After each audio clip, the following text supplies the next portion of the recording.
obscure city is a place where you can find many unique dangers. This is where she works, Cassandra Killjoy, paranormal private eye. Now a teenage girl's father has gone missing, and Killjoy believes that the city's enigmatic protector, the swordsman, is the key to finding him. So Killjoy must face many deadly dangers in her search for the swordsman. Available on Amazon.com. Sometimes there are crimes so colossal and cringe-inducing that they can only be crushed by crime fighters both callous and cavalier, armed with a collection capable of carrying out catastrophic carnage. With rubber bullets, kids! You crack me up, little buddy.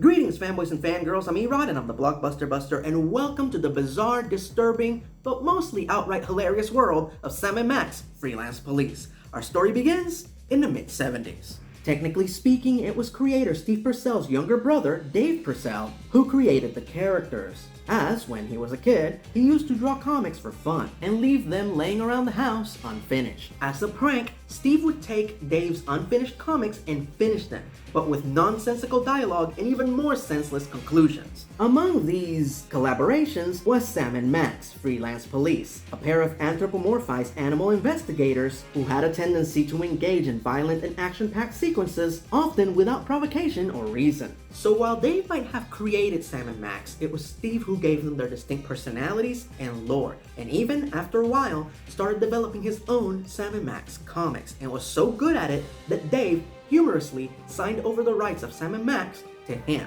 in a contract that he presented to him on his birthday.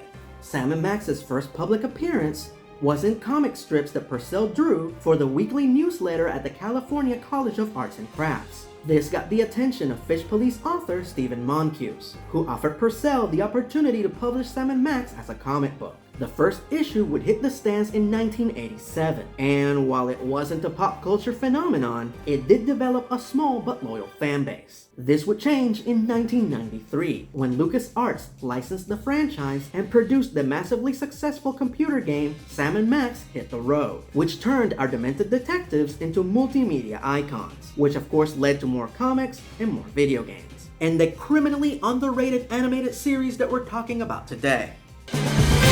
The plot.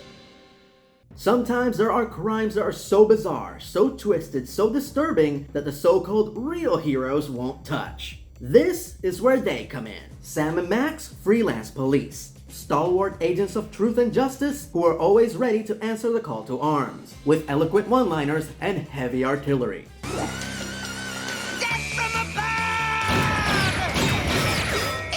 Oh, what do you know? Bulletproof glass!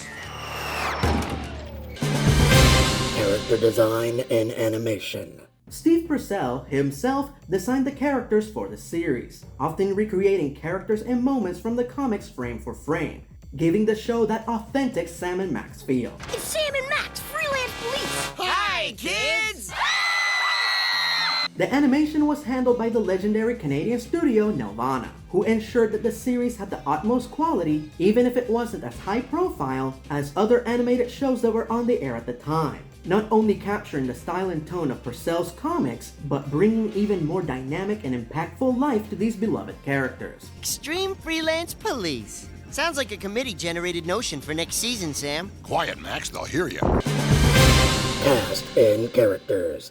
The show was produced in Canada, so not only did it feature a lot of acclaimed Canadian actors and animators, but for some strange coincidence, it also featured a lot of the same cast members as the original X-Men animated series, like Catherine Disher, Ron Rubin, Don Franks, and David Hamblin. Now let's get into the main cast, starting with the villains. Now, while Sam and Max faced a lot of threats like the Mad Thespian, the Uglions, Herzog, Deadly Dangly Deaver, Lactose the Intolerant, and Max Salmon, they didn't have any recurring villains or threats because when Sam and Max put a bad guy down, they stayed down. The closest thing they ever came to having a recurring antagonist was Lorne. The friend for life. Yes, Lorne.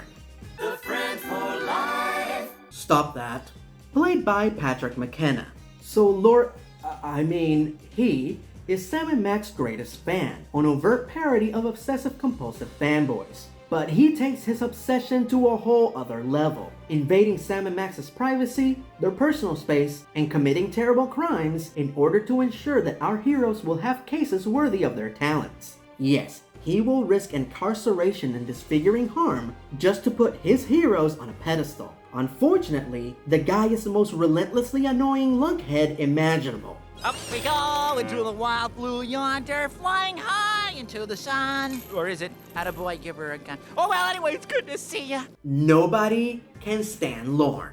The friend for life. I said stop that! Darla Guggenheek, aka The Geek, played by Tracy Moore. Yes, the voice of Sailor Moon. Also Emma Frost, which is yet another X-Men connection. Fun fact, originally The Geek was supposed to be a boy, until the network sent them a note asking them for them to include a prominent female character, and thus he became a she. The Geek is a girl genius who Sam and Max hired to live in their basement and create all their vehicles, like their beloved DeSoto, and all of their weapons. Does my arsenal look big in these pants? The Geek is very prolific and often works on solving world problems when she's not assisting our hedonistic heroes. This mess has Sam and Max written all over it. In short, if Sam and Max needed to go fast or go boom, the Geek can build it. Sam and Max, played by Harvey Atkin and Rob Tinkler. Sam is a fast-talking, smart-ass detective dog that delivers large chunks of nonsensical exposition with ease and eloquence. It appears to have all the characteristic markings of a neonatal alligator. Max, on the other hand, is a hyper-violent rabbity thing that is quick to rage and even quicker to action.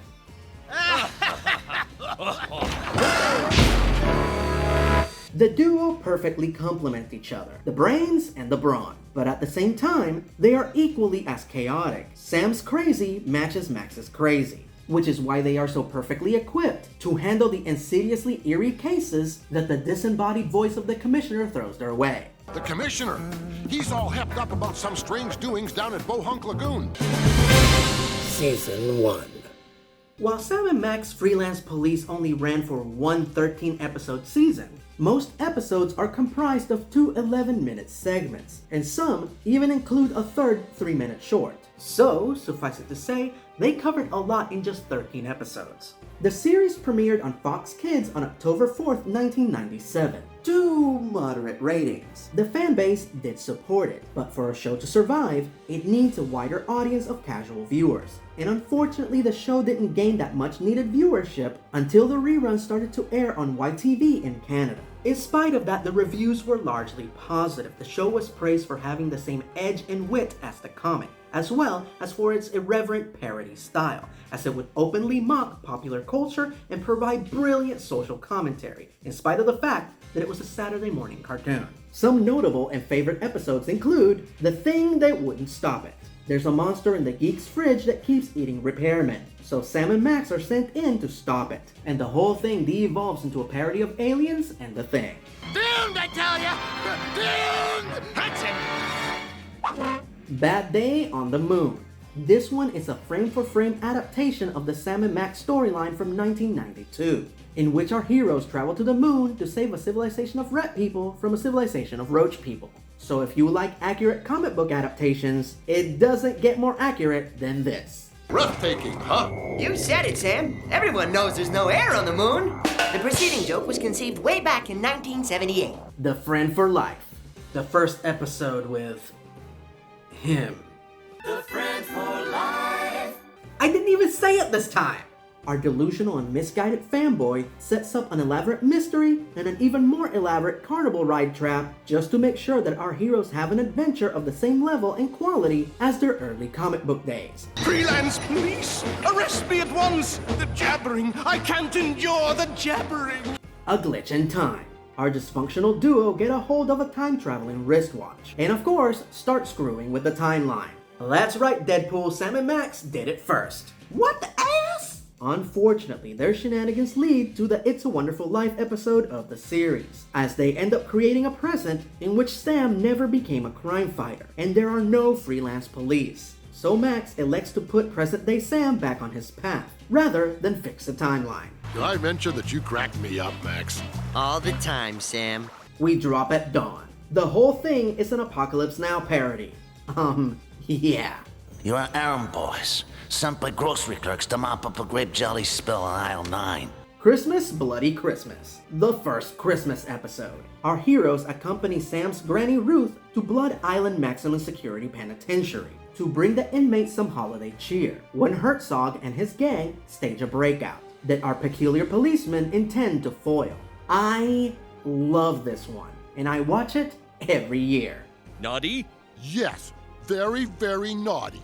And you guys, nice? Very nice. Aye, robot. The boys take a giant fighting mech to Japan and fight kaiju. Nuff said. The Telltale Tale.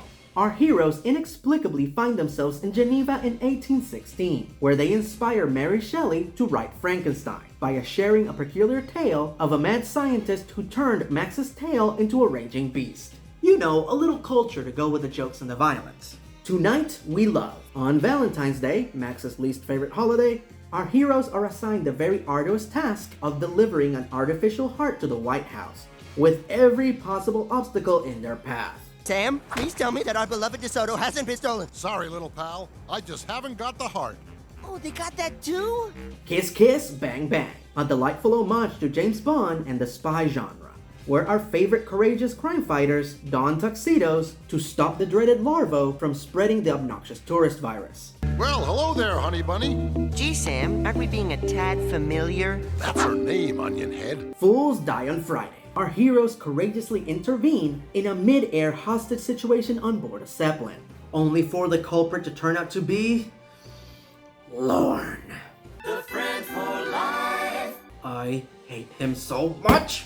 And last but not least, the final episode, which is also my favorite. The boys are kidnapped by their arch enemies and strapped to a 5-megaton nuclear warhead, where they spend less time thinking about a way to save themselves and more time reminiscing about their past adventures. Is this turning into one of those shows where we sit around and reminisce, thereby recouping 80% of the episode cost via the use of clips and archive footage? But this is actually not a clipisode, as the episode is comprised entirely of original footage from adventures that we've never seen before, extremely similar to the second episode of Clerks the Animated Series. So, suffice it to say, while it was not the most ideal ending for the series, it was still a damn good send-off. Oh look, dolphins! I got it! I got it! You cracked me up, little buddy. The final episode of Sam & Max Freelance Police aired on April 25th, 1998, and like I said, the show was well received. Unfortunately, it didn't have an audience large enough to sustain it. So at the end of the 97-98 television season, it was quietly cancelled and replaced with the secret files of the Spy Dogs. That isn't too bothersome, is it, Max? I'm just thankful he did not for rear projection. But the show lives on in physical media and streaming, where it does ridiculously well to this very day. Final verdict. This is one of those shows that I feel like it was made just for me.